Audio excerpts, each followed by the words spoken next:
Welcome back, my fellow duplicants, to Oxygen Not Included. So, today I've got a natural disaster. Unfortunately, I dig down here into one of these little uranium biomes, and my gosh, has that released a ton of carbon dioxide. Now, at first, I didn't think this was too bad. But, at about 28 kilograms per tile here, when you start to figure out the area that I'm dealing with, it adds up. Like that right there was 100 tiles and all of it at 20 something. And when you scale out at the size of this map, you start to understand the magnitude of the amount of carbon dioxide that's been released into my base. Yeah, all of this is just tons and tons and tons and tons of carbon dioxide. And if I don't deal with it, what's going to happen here is all of this carbon dioxide is eventually going to make its way past this door, which I'm not going to waterlock over here. No, we're actually going to try to get rid of it, aren't we, Meep? And that's, but if I don't, it's going to like overrun my base. I'm just going to either end up with a humongous high pressure of oxygen over here because I'm going to have to run it at 20 kilograms per tile, just kind of fend off the pressure of the carbon dioxide, or I'm going to have to scrub it away. So what you're about to see here is my adventures of trying to actually survive all of this carbon dioxide and some of the nice benefits that we can get out of it. So let's see if we can turn this lemon into lemonade. Alright, since I'm scrubbing up so much carbon dioxide here, this is actually a pretty good opportunity to work on my poke shells, just a little bit. So we're going to bring some down over here. We have some polluted dirt that's going to be coming off of all of my carbon skimmers, I believe. Mostly because that's ending up going through a water sieve, which will then give out polluted dirt, which gets picked up by the auto sweeper and shipped right here. Boop. And then runs all the way over there. Alright, so one of the things I'm doing on the way back here is I'm looking for sand, and I'm going to filter that sand out as it goes down here. So I need to get rid of that conveyor rail, and then figure out why that is not shipping away. I think it has to do with this rail being right there. Go away. There you go. And then we'll connect to that. Nope. Aha, like that. There we go. I got rid of the wrong one. There we go. Now I got it. So that goes down there, the bridge jumps over, and if it's sand, then it kicks on down here. Boop. So this needs to be set to a filtration medium, sand. There we go. And then that should find its way right down here for the water sieve. Ha! Nice. So I think by doing this, I'm actually getting rid of all of this carbon dioxide that's found its way into my base, which is a lot. And taking that and returning the sand, then we're ultimately getting polluted dirt out of that, which ships all the way over here, which then turns into a little bit of food and lime because of the shell that the poke shell gives off. Because they will create eggs, then they output a little bit of sand right there, which then goes back on over here, which can then get turned back into more polluted dirt. Haha! Come on, Lerna. Final stretch, you can do it. 18 more. 97%. 98. Come on, Lerna. Come on. 99. No! You're gonna stress out before you get to the finish line. One more, Lerda. One more. Complete! Now the moment of truth. Have we completed everything? Oh. This one is still needs to be researched. Although I already have that engine. Yeah, whatever, we'll research it again. But yes, everything out here in space is done. Look at that. You only built up, what? 22.6 kilograms of water per tile here, Lerda? It's just a little bit of pee. I tell you what, though. You can come right on back down to the planet and enjoy the massage table. Which also means we can finally deconstruct this slightly useless rocket. Alright, status update. I've got way too much carbon dioxide. Had to make some modifications to some things down here to make sure that this stuff keeps running, but I don't think I have enough flow to make everything work, so I'm gonna go ahead and try to crank things up just a little bit. Alright, so I'll add 3 more and find a way to power them. Alright, so there we go. 3 more carbon skimmers. If we zoom on out here real quick. Look at all that carbon dioxide. Gee. I am having some issues with the steam turbine every now and then. So I deconstructed this tile, which reduced the amount of nuclear waste I'd have down here. So I'm trying to cool that down. You can see that there's still a lot of it though. It did not really run out of there as much as I was hoping. But I'm trying to have a little bit less down there so this thing doesn't have to work as hard to try to keep everything cool. See, the issue is that this nuclear waste got so hot down here that the liquid that was running up through my aqua tuner was still too hot coming out of the aqua tuner, and therefore it was overheating the turbine, which caused everything to just heat lock. So, once again, you kind of need to have a 2-system thing to run a steam turbine.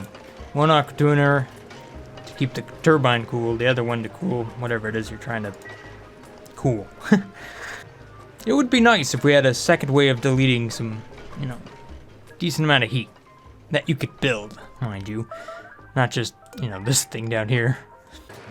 See, there it is. Too hot again. So, now I come back here and I build up another temperature shift plate. Alright, so my hope is that I'm just going to flood the volcano and therefore turn it off. And then I'll go back up here and I can redesign this thing and fix it so that it doesn't have this problem. If not, well, then I guess I'm just gonna have to wait for it to go dormant. Try to find out if this works in 40 seconds. Come on, Nuffy. It'll do. Oh no, it's still running.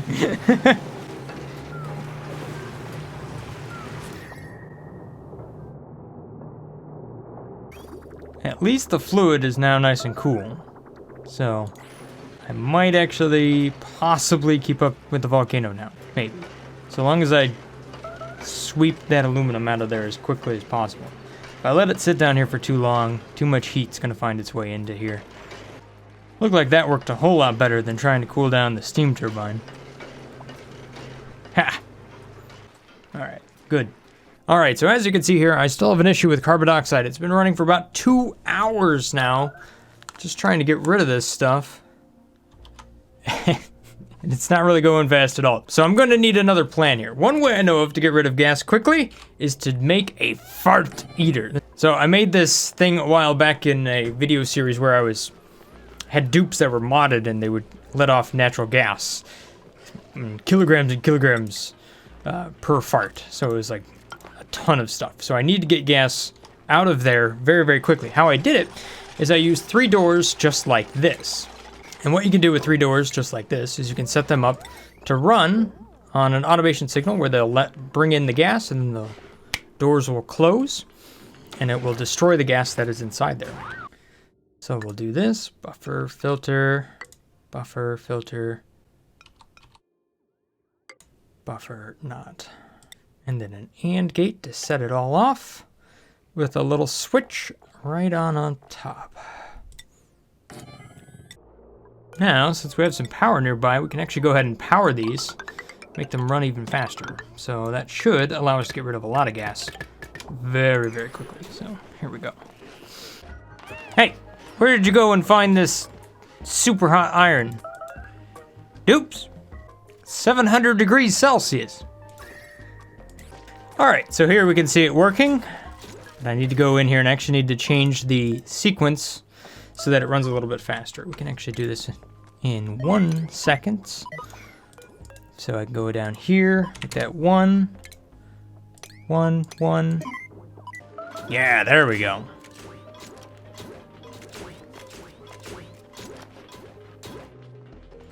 So that'll get rid of 4 tiles of gas, just like that, every time it runs. Now I am powering this, so it does actually cost me a little something. So it is a bit like running one of these carbon, well, actually a bit like running a couple of them. if you just let them run without power, it is kind of a free way to destroy gas. All right, since I want to be able to walk away from this and just let it run, what I'm going to do is I'm going to hook this up to a gas element sensor. That way I can turn this off, which is just going to close down those doors. But if we see that it is carbon dioxide right here, then we'll let it run. Since either of these can be true, therefore that the whole wire would be true, I can leave that switch off. And since this is right over here, it's in a pretty good spot for carbon dioxide that's going to find its way out of here and flow down there. So if we set that to unbreathable gas, set it to carbon dioxide, and there we go.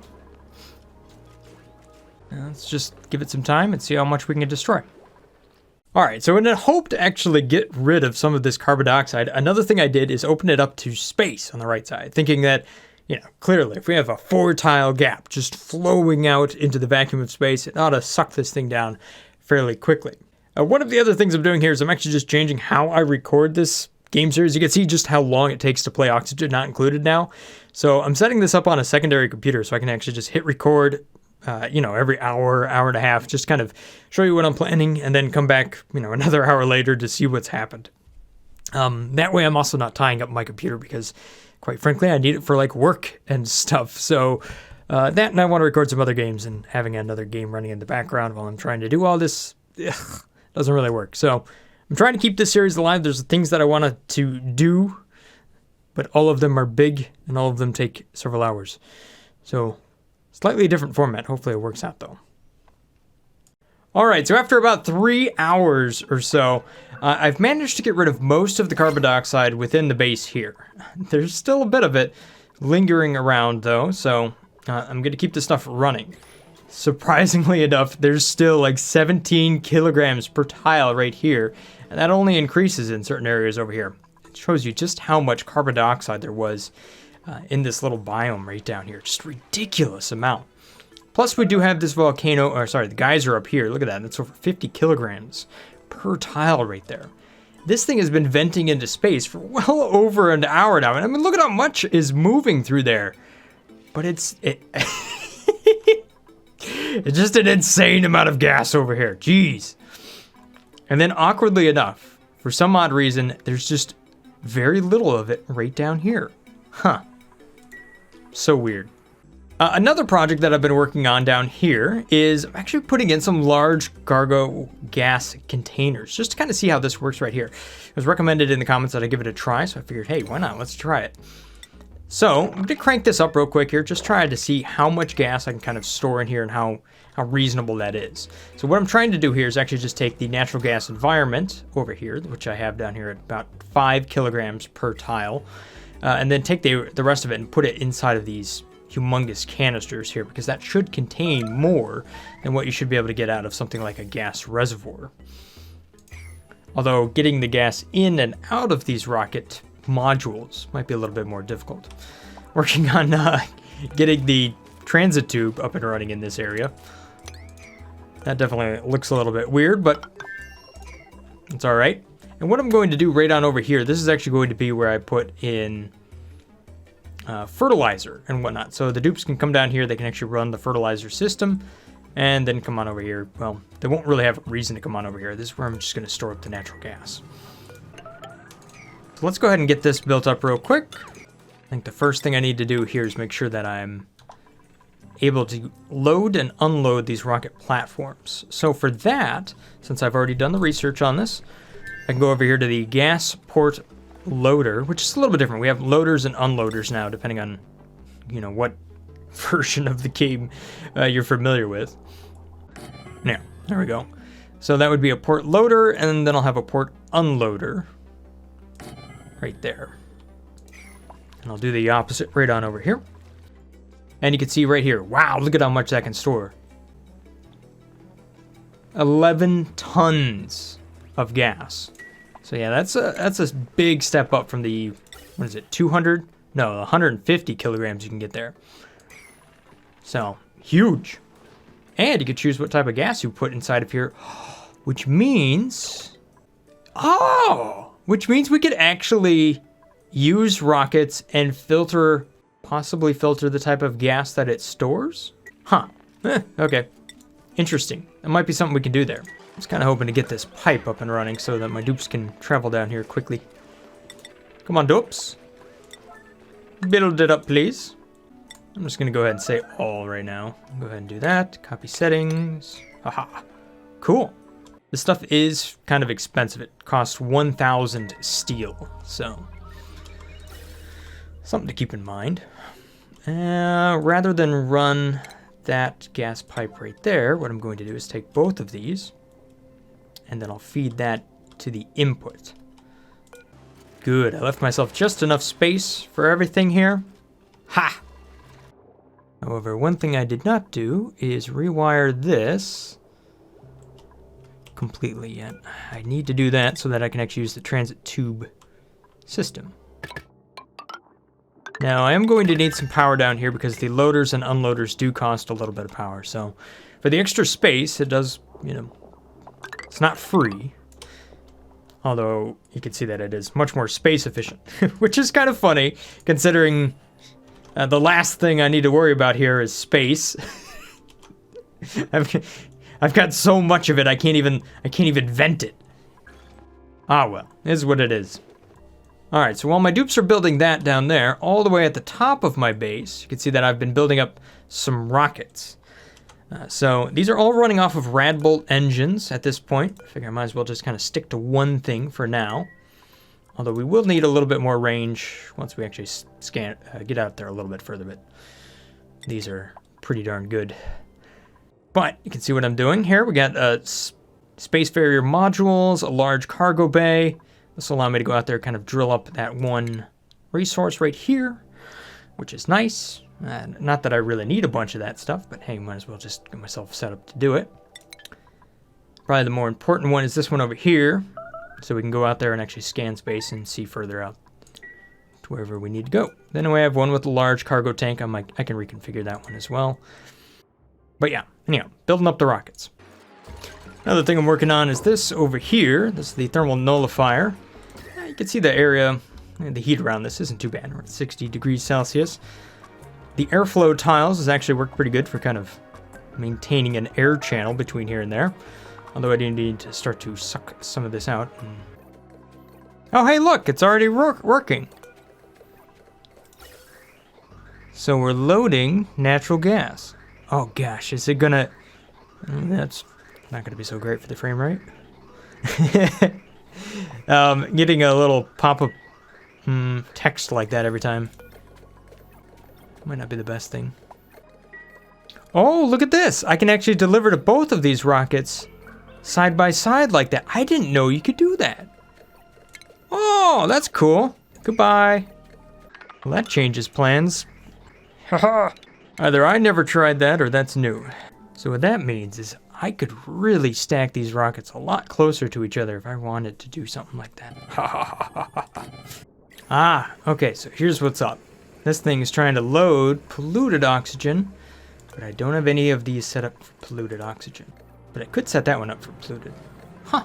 So yeah, I definitely could filter this out. Ooh, isn't that fancy? I think that might change my plan entirely. Now that I could basically filter out any gas I want, yeah, I think I might revisit this idea, but just do it on a bigger scale. Haha. Well, you know what? I have a lot of space right over here. I don't know. I think I know where I'm going with this, and I think it's going to be something a little bit different than what I got going on over here. Like, this was cool, but now I want to do something different. So I'm going to change my plan right down here. I've got a thing that I think is going to work out really good. I'm going to have multiple gas inlet ports that run to many, many cargo things that allow me to basically just pump whatever gas I want into a certain gas loop and then filter it out. Something I've done before, but I never had a tool this powerful. That'll actually allow me to scale things up. I could do like 10 kilograms. You know, I could do the same volume that we get out of water, but just using tons and tons of pipes. Ooh, ooh, ooh, ooh. All right, that's a good idea. All right, I'm gonna have to let you guys go. Thank you guys for watching. Hope you guys have enjoyed this little episode here of Oxygen Not Included. I've got some cool new ideas now. Oh yeah, things are coming together. I'll see you again next time, guys. Stay awesome. Peace. Brothgar out.